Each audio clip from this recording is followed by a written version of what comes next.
Bienvenidos de nuevo a este séptimo capítulo del podcast del historiador, donde vamos a conocer un suceso que marcó muchas cosas dentro del nacimiento del universo Marvel.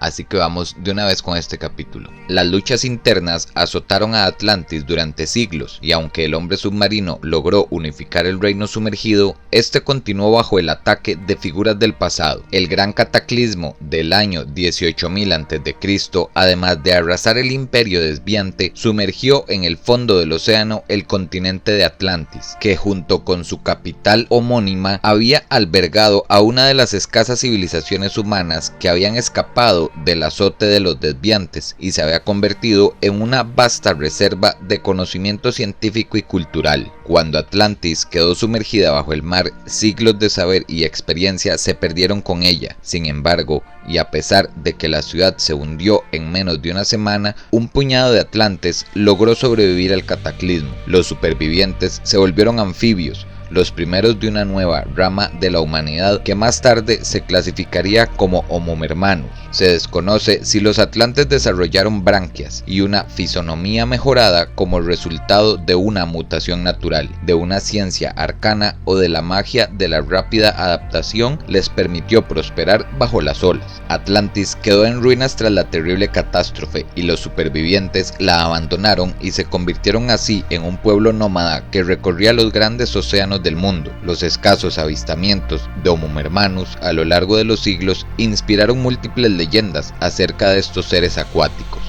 Descendientes de los habitantes originales repoblaron Atlantis miles de años después de que se hundiera, y con el tiempo la ciudad resucitada se convirtió en el centro de una compleja red de cantones y principados submarinos. Como había sucedido en la superficie, la guerra moldeó la historia de la Atlantis sumergida a medida que señores de la guerra rivales luchaban por imponerse. Las luchas internas alcanzaron su clímax y a inicios del siglo XX, cuando bárbaros acuáticos obligaron al emperador Takor a abandonar la Atlantis original y fundar una nueva capital en las heladas aguas bajo la Antártida. Cuando el Oracle, un barco de investigación comandado por el capitán Leonard Mackenzie, quedó atrapado en el hielo, los tripulantes soltaron cargas de profundidad para liberar la nave. Por desgracia, las explosiones causaron graves daños a la nueva ciudad de Atlantis, que se hallaba justo debajo del barco. El enfurecido Takor ordenó a su hija que enviara un equipo de guerreros a investigar el origen de las letales explosiones,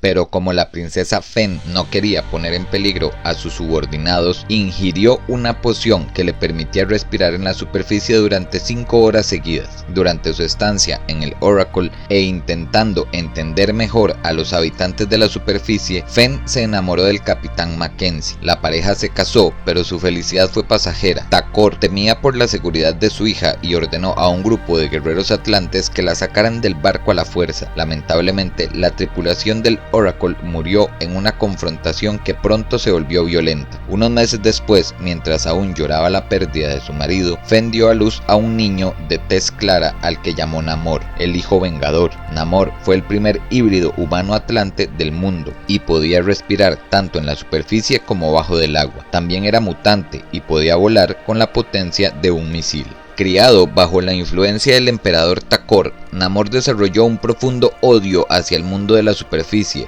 Siendo ya un joven, atacó la ciudad de Nueva York e interrumpió las rutas de navegación en represalia por lo que entendía como el desprecio de la humanidad por la salud de los océanos del mundo. Namor, a quien la prensa apodó como hombre submarino, fue considerado una amenaza para Estados Unidos. Sin embargo, eso cambió durante la Segunda Guerra Mundial, cuando se unió a los aliados y luchó junto al Capitán América y a la Antorcha Humana original. Su periodo como miembro de los invasores, junto a quienes luchó contra la tiranía, le ganó al fin cierta aceptación en el mundo de la superficie. Quizás de modo inevitable al triunfo de Namor siguió su debacle. En la posguerra inmediata, el villano psiónico Destiny le borró la memoria y Namor vagó durante décadas. Cuando la recuperó gracias a la intervención de Johnny Storm, la segunda antorcha humana, Namor volvió a Atlantis, donde se encontró con una ciudad en ruinas, destruida por los insensatos ensayos nucleares de la humanidad, y con que su pueblo se había dispersado por todo el lecho oceánico.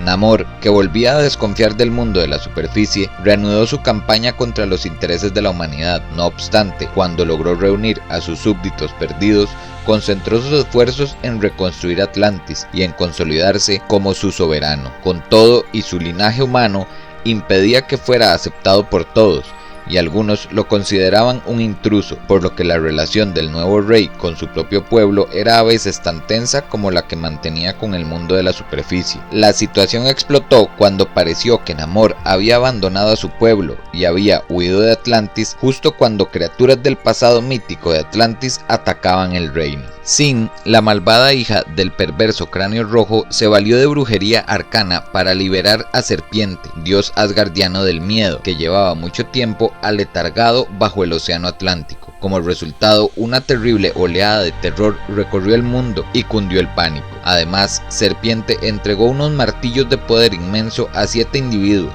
elegidos específicamente por su capacidad para sembrar el miedo y la discordia. Uno de los receptores fue la némesis de Namor, el bárbaro Attuma, que usó el poder del martillo para adoptar la imagen de un personaje atlante legendario, Nerkot, el rompedor de océanos. Se alió con los que no mueren, unos demoníacos parientes lejanos de los dioses antiguos originales, conquistó Atlantis y sometió a sus ciudadanos. Namor, que se enfrentaba a una oposición abrumadora y al miedo irracional que había desatado el dios serpiente, huyó de la ciudad. Las palabras de Attuma resonaban en sus oídos mientras huía: nunca olvides que seguiste respirando mientras tu ciudad se derrumbaba y tu pueblo sufría. Pero el miedo no fue el único motivo por el que huía Namor. Sabía que necesitaría aliados poderosos para vencer, así que reunió un nuevo equipo de defensores, con el Doctor Strange, la mutante Loa, el viajero espacial Silver Surfer y Lyra, la salvaje Holka. Los que no mueren poseyeron a innumerables animales marinos a los que dieron formas grotescas y atacaron a los héroes. Aunque Namor y el resto de los defensores se enfrentaron con todas sus fuerzas a los deformes leviatanes,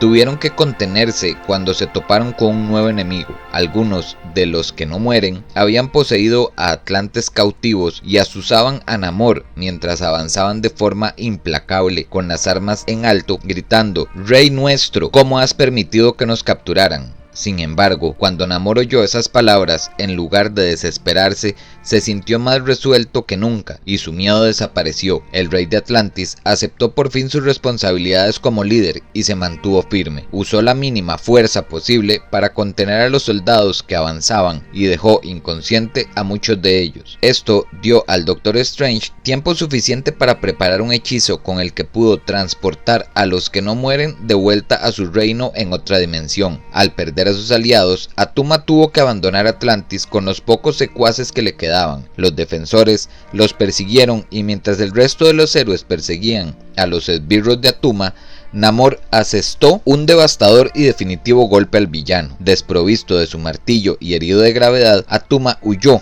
del campo de batalla. Tras la victoria, Namor se encargó de garantizar la seguridad de su pueblo, mientras otros se enfrentaban directamente a Serpiente, que fue derrotado al cabo por Thor con la espada de Odín. El rey de Atlantis se dedicó a reconstruir su reino y recuperar la confianza de su pueblo. Vamos a dejar este capítulo hasta aquí, porque lo que se viene para el próximo, que como les digo, cada vez el caos se hace mayor, así que necesitamos estar muy receptivos para lo que se viene. Así que nos vemos muy pronto con el capítulo número 8.